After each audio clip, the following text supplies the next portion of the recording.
Hello students, how are you all? Jai Hind to all of you. So students, आज आपके साथ एक जो टॉपिक में डिस्कशन करने जा रहा हूँ, ये किसी sine theta, cos theta, tan theta से रिलेटेड टॉपिक नहीं है। ये किसी डायरेक्ट आपकी पढ़ाई में, इससे एग्जामिनेशन में कुछ नहीं आने वाला, लेकिन इनडायरेक्टली ये आपको एक माइंड सेट प्रोवाइड करेगा जो मुझे लगता है इम्पॉर्टेंट है। इस तरह के माइंडसेट अगर हम बनाएं अपना, तो शायद मुझे लगता है कि हम ज़िंदगी के किसी भी मुकाम में हो, चाहे हम पढ़ाई कर रहे हो या हम इसके बाद चाहे जो भी कुछ कर रहे हो, उसमें एक हमें एटलीस्ट एक हमें दृष्टिकोण मिलेगा। वो मैं आपके साथ बताने आ रखा हूँ। ये मुझे अभी क्या है कि 4 दिन बाद या पिछले 5 दिनों बाद मुझे बोलने का अभी मौका मिल रहा है। मैं बोल ही अभी पा रहा हूँ। मैं इतने दिनों से अपनी आवाज़ सुनने को तरस गया था। असल में हुआ ये कि मेरे मुंह में ब्लिस्टर्स हो गए थे, जो मुंह में छाले होते हैं वो मेरे मुंह में हो गए थे, जिसके कारण मैं बोल नहीं पा रहा था काफ़ी दिनों से। मतलब खा नहीं पा रहा था मैं, सो नहीं पा रहा था मैं, मतलब काफ़ी दिनों से। तो ऐसा था। तो इस बीच में मुझे कुछ रियलाइजेशन हुआ कि यार वो जो रियलाइजेशन है वो मैं आपके साथ यहाँ पर थोड़ा सा डिस्कस करने जा रहा हूँ। क्योंकि एक तो सबसे पहले ये पता चला कि जो कुछ आपके पास है, जो भी आपको मिला हुआ है, उसके प्रति हमेशा धन्यवाद व्यक्त करें। अक्सर ह्यूमन टेंडेंसी है, आप ही क्यों ना हो या मैं ही क्यों ना हूँ या सिकंदर महान ही क्यों ना रहा हो, अलेक्जेंडर द ग्रेट, ये सभी के सभी महत्वाकांक्षी होते हैं। कहीं ना कहीं इंसान का एक गुण भी है महत्वाकांक्षी होना, क्योंकि अगर वो महत्वाकांक्षी ना हो तो फिर वो डेवलप नहीं कर पाएगा अपने आप को। लेकिन महत्वाकांक्षी होना और लालची होने में फ़र्क हो जाता है फिर, है ना। हम उस चीज़ को जो कि हमें पहले से मिली है, जो बहुत कीमती है, उस चीज़ को छोड़कर अगर हम दूसरी चीज़ के प्रति कि यार उस एक हल्की फुल्की सस्ती चीज़ के प्रति अगर हम आभार व्यक्त कर रहे हैं, उसके प्रति हम उसको पाने की लालसा व्यक्त कर रहे हैं, जबकि हमारे पास उससे कई ज़्यादा कीमती चीज़ें हमारे पास मौजूद है, उनकी हम वैल्यू नहीं कर रहे, तो सोचो कि जो देने वाला होगा, जिसने हमें वो कीमती चीज़ दी होगी, उसके दिल पे क्या बीतेगी। समझ पा रहे हैं आप मेरी बात? मैं ये कहना चाह रहा हूँ कि आप हैं, आपने किसी को एक बहुत कीमती चीज़ दी जो आपके दिल से प्यारी थी, ऐसी चीज़ आपने किसी को दी, और वो उस चीज़ को लेने के बाद उसकी वैल्यू नहीं कर रहा। और वैल्यू नहीं कर रहा वो एक बात है। दूसरी बात ये कि वो एक ऐसी, मतलब एक तुच्छ चीज़ के प्रति, मतलब ऐसी हल्की फुल्की चीज़ के प्रति ऐसे एक्साइटेड हो रखा है कि, तो आपको क्या लगेगा? आप सोचिए, आपको लगेगा यार मैंने इतनी कीमती, आपके दिल पे क्या बीतेगी? मुझे लगता है आपको बुरा लगेगा काफ़ी ज़्यादा, मुझे भी लगेगा अगर ऐसा हो। हम भी ऐसा ही कुछ तो नहीं कर रहे, कहीं कर रहे शायद।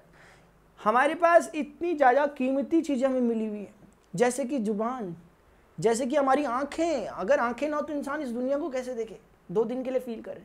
2 दिन के लिए अगर इंसान कभी आंखों में पट्टी बांध ले ना अपनी, एक दिन में उसे याद आ जाए कि यार वो कितनी खतरनाक चीज़ें उसे मिल रखी है। एक दिन मुंह पे पट्टी बांध ले। अब होता तो नहीं है ना, इंसान बांधता तो नहीं है मुंह पे पट्टी, लेकिन पट्टी बंधी मेरे मुंह पे। जैसे मैं क्यों कह पा रहा हूँ आपसे, इसलिए क्योंकि मैं चाह के भी नहीं बोल पाया। तो ये मैं कह रहा हूँ, ये एक शक्ति है, एक तरह की ये एक शक्ति है। बोलना एक शक्ति है, देखना एक शक्ति है। इससे बड़ी शक्ति क्या होगी? जैसे हम सोचते हैं ना कि शक्ति का मतलब सिर्फ उड़ना ही होता है, वो वही नहीं है शक्ति। ये भी शक्ति है। हम चल पा रहे हैं, ये भी एक शक्ति है, ऊर्जा है, एनर्जी है। हम देख पा रहे हैं, बहुत बड़ी शक्ति है। मैं बोल रहा हूँ, आप सुन पा रहे हैं, बहुत बड़ी शक्ति है। मैं बोल रहा हूँ, आप उसे एनालाइज कर पा रहे हो, आपको मेरी बातों का कुछ एक सेंस समझ में आ रहा है। मैं बोलना शक्ति है, दिमाग समझ पा रहा है उसे। कैसे एनालाइज कर पा रहे हो? क्या आप कुछ मेहनत कर रहे हो? क्या दिमाग में चारों तरफ कैलकुलेशन चल रहा है कि क्या बोला उसे एनालाइज करो चल रहा है? इतना बड़ा एक, मतलब एक बना बनाया प्रोडक्ट हमें मिल रखा है, और उस प्रोडक्ट के हम मालिक हैं। देखा जाए तो हमारे हाथ में, मैं देखना चाहूँ तो देखूँ, मैं ना देखना चाहूँ तो मैं ना देखूँ, मैं सुनना चाहूँ तो सुनूँ, ना सुनना चाहूँ तो ना सुनूँ। मेरे पास ही इसका रिमोट भी है, वही आपके पास भी है। लेकिन अगर हम इन चीज़ों को, ऐसी चीज़ों को छोड़कर अगर हम छोटी छोटी चीज़ों पर, जैसे कि हमने किसी के पास देखा, उसके पास कुछ इस तरह की चीज़ है, वो मतलब फाइनेंशियली स्टेबल है, फैमिली वाइज, और अगर मान लिया हमने शिकायतें करना शुरू किया, उसी पल हम वही करने लग जा रहे हैं जो मैं कह रहा था कि हम किसी को कीमती चीज़ दे रहे हैं और उसको छोड़कर किसी दूसरी चीज़ के प्रति हुआ है। जो भी चीज़ें दुनिया में अभी अवेलेबल है वो सब पाई जा सकती हैं। ऐसी चीज़ों की कोई कीमत नहीं है। जैसे ज़िंदगी, इसकी कोई कीमत नहीं है। मतलब कोई किसी को कितने भी पैसे दे के ज़िंदगी खरीद नहीं सकता, नहीं मिल सकती। बहुत बेशकीमती, अमूल्य है, बहुमूल्य भी नहीं, अमूल्य है। ऐसे ही हर वो चीज़ काफ़ी अमूल्य है। अगर हम इनकी वैल्यू नहीं कर रहे तो फिर हम बहुत बड़ा धोखा कर रहे हैं। किसके साथ? देने वाले के साथ। अब मैं ये कहने जा रहा था कि हमें आज का जो टॉपिक मैं बोलने जा रहा हूँ, जिससे मैं जो मैं कहना चाह रहा था आप लोगों के साथ, वो ये है कि हमें सदा थैंकफुल होना चाहिए उन चीज़ों के लिए जो हमें उपलब्ध हैं। कबीरदास जी ने एक बार कहा था, हाँ चाह गई चिंता मिटी मनवा बेपरवाह, जिसको कछु न चाहिए वो ही शहंशाह। कबीरदास जी कहते हैं चाह गई चिंता मिटी मनवा बेपरवाह, जिनको कछु न चाहिए वो ही शहंशाह। सिकंदर महान, अलेक्जेंडर ग्रेट को दुनिया जानती है, उनके महत्वाकांक्षी एम्बिशियस होने के कारण। सिकंदर एक ऐसे महान योद्धाओं में सिकंदर की गिनती आती है, इसने पूरे संसार को जीत लेने की क्षमताएं थी। लेकिन लास्ट में सिकंदर भी बताते हैं कि थोड़ा थका हुआ, हारा हुआ और निराश था। मतलब वो भी मान चुका था कि यार नहीं, मैंने कुछ गलती कर दी। खैर वो चाहे जैसी भी बातें हो, लेकिन मैं कहना चाहता हूँ सिकंदर इतना महान होने के बावजूद भी एक फ़कीर ही था, एक भिखारी ही था अगर हम कहें तो। क्योंकि जिसके पास कबीर के अकॉर्डिंग, जिसके पास संत कबीर के अकॉर्डिंग, जिसके पास इतनी सारी मतलब चाह है, चिंताएं हैं, चाह है तो फिर चिंता भी होगी, मिलने से पहले भी चिंता होगी नहीं मिला, और मिलने के बाद भी चिंता होगी इसे अपना ही कैसे बनाकर रखूं मैं। और जहाँ पे आपके पास चिंताएं हैं, जहाँ पे आपके, फिर आप किसी फ़कीर से कम नहीं है फिर उस समय आप। और शहंशाह वो है, कबीर कहते हैं, जिसकी चाह भी नहीं है, चिंता भी नहीं है, जो ना चाहता है, कुछ चाहता ही नहीं है, तो फिर उसे चिंता भी किसी चीज़ की नहीं है। ना उसे मिलने से पहले चिंता रहेगी, ना मिल गया तो चिंता रहेगी, मिल गया तो थैंकफुल, ठीक है, अच्छी बात है, नहीं मिलता तो और अच्छी बात है, उसमें भी कोई खराबी नहीं है। ऐसे वाला जो होगा वो कबीर के अकॉर्डिंग ग्रेट है। मतलब वो अगर फ़कीरियत में भी दिखाई दे रहा है तो वो भी किंग है फिर। तो ये मैं कहना चाहता हूँ कि हमारे पास जैसी भी चीज़ें अभी जो भी उपलब्ध हैं, अगर मैं आपसे अब रिलेट करूँ, अब मैं आता हूँ आप पर, जैसे स्टूडेंट है, हम देखते होंगे सोशल मीडिया का ज़माना है, हम देखते होंगे जब ना, तो कई बार हमें दिखता होगा कि हमारी एज ग्रुप के, मैं अभी डायरेक्टली बात करना चाहता हूँ आपसे ना, तो मैं बीच में कोई बाउंडेशन या शब्दों से नहीं खेलना चाहता, अभी मैं डायरेक्ट आपके साथ सीधे जो मेरे मन में आ रहा है मैं वो बोलना चाहता हूँ। जैसे क्या होता है कि कभी हम सोशल मीडिया चला रहे हैं, हम देख रहे हैं हमारी एज ग्रुप का या हमसे छोटे या हमसे कुछ बड़े, हम देखते हैं यार, हम बोलते हैं एक लग्जरियस लाइफ हमें दिखती है, एक स्टारडम हमें दिखाई दे रहा है, हम सोचते हैं यार हमने तो यार कुछ किया ही नहीं यार, मतलब लाइफ, कभी कभी लगता है, मुझे ऐसा लगता है कि ऐसा हो सकता है ऐसा। तो एक कहीं ना कहीं एक इन्फीरियरिटी कॉम्प्लेक्स एक क्रिएट होता है। मतलब हम सोचते हैं दूसरे को देखकर या तीसरे को देखकर, या ये होता है एक्चुअली ना, अगर हमने इसे कंट्रोल में ले लिया तो शायद बहुत अच्छा कुछ हो सकता है।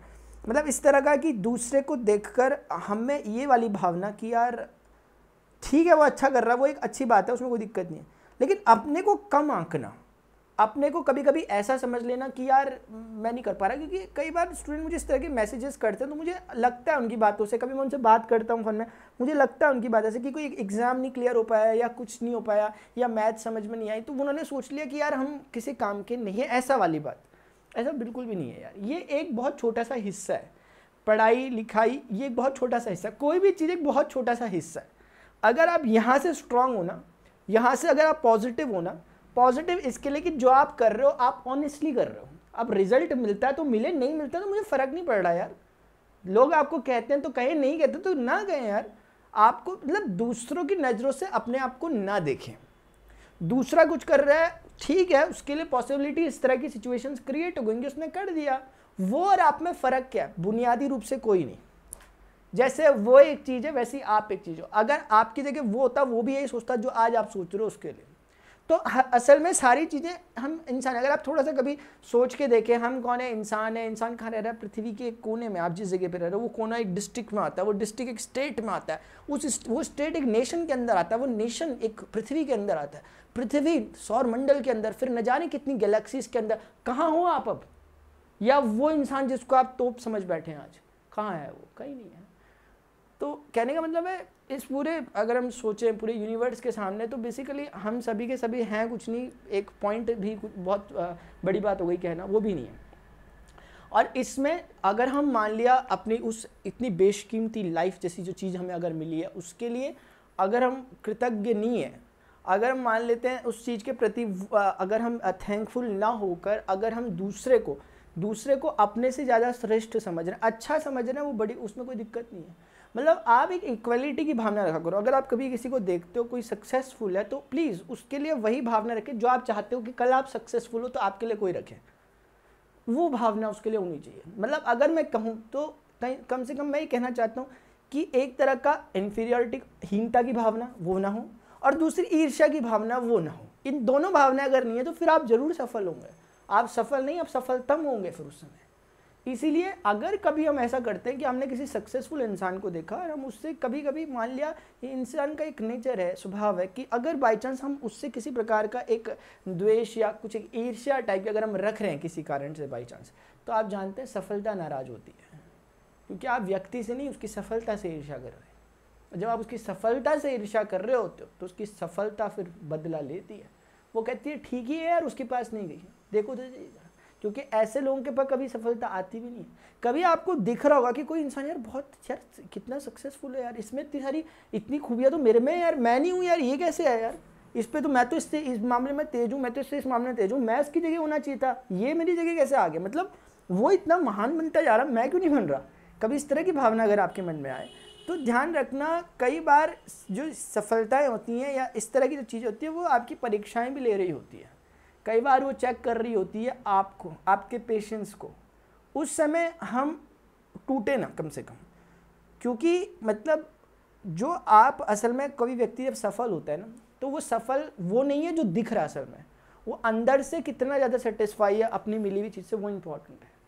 अगर कोई इंसान है ना जो योग्य नहीं है लेकिन उसे फिर भी कुछ चीज़ें मिल गई है, तो इतिहास इस बात का साक्षी है। आप इतिहास में पीछे जाके राजाओं को पढ़ें, जो पुराने राजा रहे होंगे, कितनों को गद्दी, राजगद्दी सिर्फ इसलिए मिल जाती थी क्योंकि वो राजवंश का था, क्योंकि वो अपने वंश का इकलौता राजकुमार था। इसलिए क्या को बात मुझे याद आता है, एक राजा हुआ करते थे, कोई गुलाम वंश के, मौर्य वंश के, किसी के अंतिम राजाओं में एक योग्य नहीं थे तो उड़ा दिए गए, हटा दिए गए जगह से, दूसरे ने आके हटा दिया, जगह से हटा दिया। कहने का मतलब है कि सिर्फ आपको चीज़ें मिल जाना काफ़ी नहीं होता, उस चीज़ को ये दिखाना कि मैं इसके सच में लायक हूँ, मैं डिज़र्व करता हूँ, ये इंपॉर्टेंट है।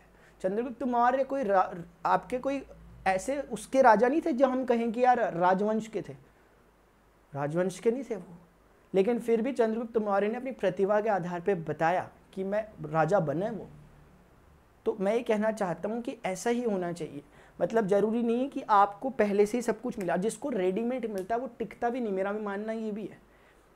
जिसको रेडीमेड सभी चीज़ें मिल चुकी हैं वो उसको अच्छे से उसके साथ जस्टिस नहीं कर सकता। जस्टिस वही कर सकता है जो कि क्या करे, जो अपने दम पर उन चीज़ों को ले, क्योंकि उसने नीचे से जर्नी स्टार्ट की, वो हर एक चीज़ जानता है, वो उसकी कीमत समझता है जो उसको आज मिला हुआ है। तो यही मैं स्टूडेंट आज आपसे कहना चाहता हूँ। पूरी बात तो मैं कंक्लूजन नहीं है, कोई बातें जो मन में थी वो कह दी आपके साथ। मतलब मुझे नहीं पता कि मैं किस बारे में क्या कंक्लूजन था, लेकिन एक बात ये वाली इंपॉर्टेंट रही जो मैं कह रहा। इसलिए मेरा कुल मिलाकर अगर मैं आज की बात को आपको समराइज़ करूं और मैं कहूं आपसे एक बात, तो मैं कहना चाहता हूं आप जिस भी चीज़ की प्रिपरेशन कर रहे हो, जो भी चीज़ की आप पढ़ाई कर रहे हो, इर्रिस्पेक्टिव ऑफ कि आप पढ़ाई ही कर रहे हो, आप कुछ भी कर रहे हो सकते हो आप, है ना, उसके प्रति हमेशा कॉन्फिडेंट रहें। जिस विज़न के साथ आपने चीज़ को स्टार्ट किया हुआ, उस विज़न को अपने सामने रखें। कई बार क्या होता है कि जो चीज़ आप देख पा रहे हो सामने वाला वो चीज़ नहीं देख पा रहा होता। सामने वाले में आपके पेरेंट्स भी आ सकते हैं, वो या आपके रिलेटिव्स या आपके बहुत क्लोज फ्रेंड्स या आपका बहुत ऐसा जिगरी जिसे आप मानते हो कि यार बहुत अच्छा है, वो भी कभी उस बात को ना समझ सके जो आप समझो। जिस तरह का विज़न आपका 1969 में पहली बार एक व्यक्ति ने सोचा था कि मैं पानी बेचूंगा। आप मान सकते हैं कि 1969 में जब उसने अपने अड़ोस पड़ोस वाले लोगों को कहा कि यार मैं पानी बेचूंगा, उसने अपने चाचा जी को कहा चाचा जी पानी बेचना यार। चाचा जी हंसने लगे, सबके सब हंसने लगे, बोल रहे यार 75% 70 से ज़्यादा % तो अपने देश में पानी है, पृथ्वी के अंदर इंसान खुद पानी का बना है। अब तुम कह रहे पानी बेचोगे, नदियाँ बह रही हैं यहाँ, लोग पानी निकाल रहे, नदियों से पानी कैसे बेचोगे यार तुम। तो लोग हंसे थे उस पर। 1969 में एक व्यक्ति ने पहली बार ऐसा कहा था। तो और आप जानते हैं कि वो इंसान को भरोसा था अपने आप पे, उसने बेचा पानी। बेचते ज़बरदस्त एक अपनी कंपनी खड़ी कर दी, बिस्लरी। हम जानते हैं 1969 से स्टार्ट हुई, पता नहीं कितने हज़ार करोड़ का टर्नओवर आज बिस्लरी का है। वही एक बॉटल जो आपको 20 लीटर पानी अगर 10 रुपये में मिल सकता था, आज उसकी 1 लीटर बोतल आपको 20 रुपये में मिलती है। बिस्लरी ब्रांड खड़ा किया।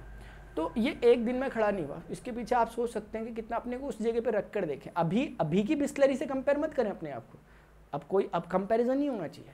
आप कंपेयर करें उस सोच के साथ जो उस व्यक्ति ने पहली बार सोचा होगा। हो सकता है वो इस दिन को देखने के लिए भी ना बचा हो, जिसने देखा हो क्या हज़ारों का टर्नओवर, करोड़ों का टर्नओवर, लेकिन उसके पास एक विज़न था, वो विज़न आज हमें दिख रहा है, सफल हुआ। इस तरह का विज़न अपने आप को चाहिए। मतलब हम जो भी काम कर रहे हैं हमें एटलीस्ट एक विज़न और एक रीज़न जरूर चाहिए, हम जो कर रहे हैं ये क्यों कर रहे हैं, और ये जो हम कर रहे हैं ये भविष्य में क्या कर सकता है। इस तरह की सोच और माइंडसेट अगर अपने पास नहीं है तो फिर हम बेकार काम करें। हमें उस चीज़ से बचना चाहिए कि हम ब्लाइंड फॉलो कर रहे किसी को। इस बात से बेहतर किसी को, मतलब अंधभक्ति में चाहे वो कितना ही श्रेष्ठ काम क्यों ना हो, अगर आप सिर्फ आंखें बंद कर कर पीछे लग जा रहे हैं, पूरा समाज ये कर रहा है इसलिए मैं भी ये कर रहा हूँ, ये सोच के अगर हम कर रहे हैं, उससे बेहतर है कि यार आप लाइन से अलग होकर अपने हिसाब से चलें। भले ही चलो आपकी आज वैल्यू नहीं है अकेले चलने की, लेकिन अगर आप आज अकेले चलोगे हो सकता है कल भीड़ आपके पीछे चले। अगर आप कोई एक ऐसा सच में काम ऐसा कर रहे होगे जो वैल्यू प्रोवाइड करेगा, तो ऐसा ज़रूर हो सकता है। तो ये एक बात स्टूडेंट मैं आपसे कहना चाहता था। तो ये एक बात थी छोटी सी जो मुझे लगा कि आप लोगों के साथ डिस्कस करनी चाहिए। काफ़ी दिनों से मेरी क्लास नहीं लग पा रही थी, स्टूडेंट मुझे कह रहे थे व्हाट्सएप वगैरह में या फिर टेलीग्राम में या जहाँ पर भी स्टूडेंट अवेलेबल है, वो मेरे से पूछ रहे थे सर क्लासेस क्यों नहीं हो पा रही। तो मैंने आपको रीज़न पहले ही बताया, वैसे है ना, रीज़न बता दिया मैंने आपको। मेरी क्लासेस का जो टाइमिंग है स्टूडेंट वो ये है, रिवाइज टाइमिंग है, थोड़ा सा कुछ चीज़ें बदली है। 2 की क्लास थी वो 4 से हो गई, अभी 2 बजे से होती थी वो क्लास, अभी 4 o'clock से होगी, इवनिंग की क्लास है। और ये प्लस की 2 क्लासेस हैं, ये स्पेशल क्लास जो कि 100% फ्री ऑफ कॉस्ट होती है। मैं सभी स्टूडेंट्स को बोलता हूँ हमेशा कि इन क्लासेस में ज़रूर आया करें। अगर आप मैथमेटिक्स में थोड़ा सा पाते हैं कि आपको चीज़ों के समझने की ज़रूरत है 11th-12th के सिलेबस को, इसमें मैं NDA मैथमेटिक्स पढ़ाता हूँ। और ये इनवाइट कोड के तौर पे आप स्पेशल क्लास के लिए और रेफरल कोड के लिए भी प्लस क्लास के लिए इसको यूज़ कर सकते हो, PRN31 को। ये छोटी सी इन्फॉर्मेशन भी आपको मैंने दे दी। तो ये कुछ स्टूडेंट्स बातें हैं ना, जो भी आपकी क्वेरीज हो, जो भी आपकी समस्याएं हो, जो भी आपको कुछ लगता हो, नीचे कमेंट बॉक्स में करें। और अपने आप पे प्लीज़ भरोसा ज़रूर रखें, कुछ किसी भी काम का आप कर रहे हो। मैं अभी किसी एक के लिए नहीं कह रहा, मैं अभी आपके लिए कह रहा हूँ, सिर्फ जो उस तरफ बैठे हुए, जो उसने मुझे अभी तक सुना। क्योंकि कई बार क्या होता है, कोई आप पे भरोसा, कोई नहीं कर रहा आप पे भरोसा, फैमिली तक नहीं कर रही, ऐसी भी सिचुएशन आ जाती है। मतलब आप अपने को बड़ा अकेला सा महसूस करो तो समझ लेना कि अब आप उस जगह पे पहुंच चुके हो जहाँ से बहुत बड़ी सफलता मिलने की शुरुआत होने वाली है। अगर आपने यहाँ घुटने टेक दिए तो टिके रह जाओगे, लेकिन अगर आप यहाँ पर चल दिए इस जगह पर, जब आप जो चीज़ कर रहे हो, और ऐसा भी नहीं कि यार ज़रूरी नहीं है कि आप सोचो यार मुझे तो कुछ मिल ही नहीं रहा करने के लिए, मैं क्या करूँ, फिर भी कंसिस्टेंटली जो अवेलेबल है वो करते रहो, ऑनेस्टी के साथ करो बस। उसमें कभी आप डिसऑनेस्ट मत होना, मतलब जो भी चीज़ आप कर रहे हो उसमें ऑनेस्टी बरतो। आप बोल रहे हो यार मेरे पास करने के लिए कुछ नहीं है यार, मैं क्या करूँ, मेरे पास कोई स्किल्स भी नहीं है, मेरी कोई दिक्कत नहीं है, कुछ ना कुछ धीरे धीरे करो, सीखो, प्लीज़ सीखो, सीखने से सब कुछ होता है।